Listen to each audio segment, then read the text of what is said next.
కల్లపల్లి వద్ర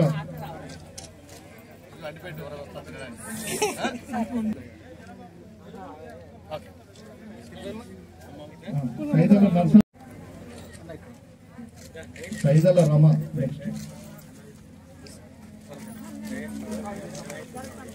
సైదల రమ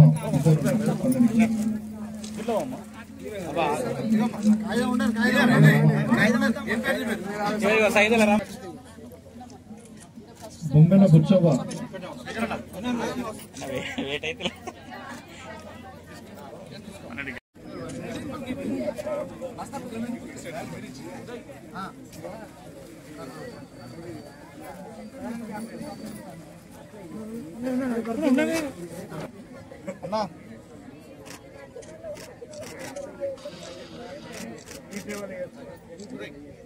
ఇప్పుడు సన్నబియ్యం అనేవి ఖచ్చితంగా రేషన్ దారులందరికీ కూడా ఇవ్వాలి, అందరు కూడా సన్నబియ్యం తింటే బాగుంటది అనే ఆలోచనతోటి మరి మన నూతనంగా వచ్చినటువంటి ప్రభుత్వం నిర్ణయించి దాన్ని ఈ ఏప్రిల్ నుంచి అమలు చేయడం జరుగుతుంది. సో మీరు అందరు చూసారు, గతంలో మనం సన్న వడ్లను కూడా కొనడం జరిగింది, వాటికి బోనస్ కూడా ఇవ్వడం జరిగింది. మరి అదే విధంగా ఈ రోజు సన్న బియ్యాన్ని అదే వడ్లని మనకు మిల్లింగ్ చేసి సన్న బియ్యాన్ని ఇవ్వడానికి కూడా ఈ యొక్క కార్యక్రమాన్ని చేపట్టారు. అప్పుడు మనం అనుకున్నాము అసలు బోనస్ వస్తుందా రాదా, ఏదో తీసుకుంటున్నాం కావచ్చు, కానీ చాలా మంది రైతులు సంతోషం వ్యక్తం చేశారు. ప్రతి ఒక్క రైతుకి కూడా ధాన్యం డబ్బులతో పాటు అదనంగా బోనస్ ని కూడా చెల్లించడం జరిగింది. సో దానివల్ల ఏమైందంటే దళారులకి తక్కువ రేటుకి ధాన్యం అమ్మకుండా ప్రభుత్వానికే చాలా ధాన్యాన్ని ఇవ్వడం జరిగింది.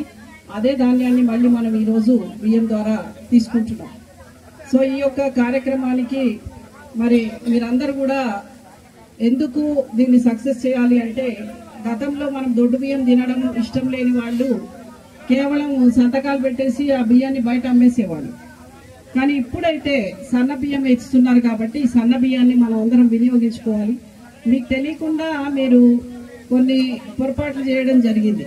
ఎట్లా అంటే, మీరు దొడ్డు బియ్యం తినకపోయి సంతకాలు పెట్టేసరికి వాళ్ళ దొడ్డు బియ్యాన్ని మళ్ళీ మార్కెట్లో సేకరించి అమ్మడం, మళ్ళీ అది ఇంకో రకంగా రీసైకిల్ చేయటం, ఇట్లా ఇబ్బందులు ఉండే.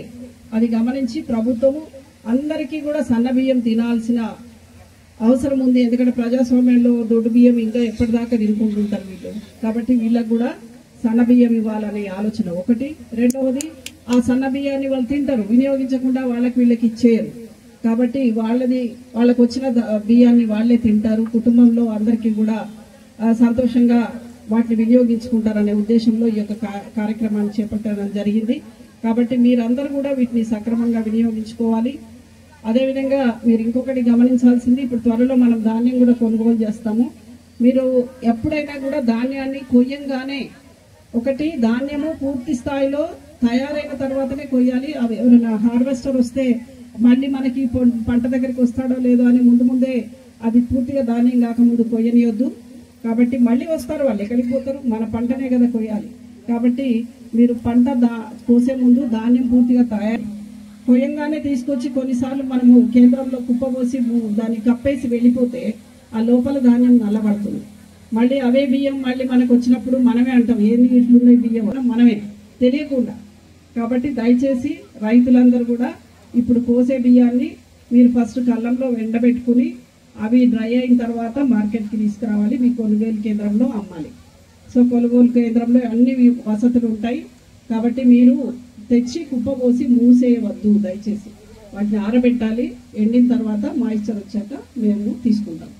కానీ ఇప్పుడైతే సన్న బియ్యాన్ని మీరు చక్కగా వాడుకోవాలని చెప్పేసి మరొకసారి తెలియజేస్తూ, మరి ఈ కార్యక్రమాన్ని మంచి కార్యక్రమాన్ని ఏర్పాటు చేసినటువంటి సిబ్బంది అందరికీ కూడా అభినందనలు. ఇప్పుడు గౌరవ ఎమ్మెల్యే గారిని మాట్లాడవలసిందిగా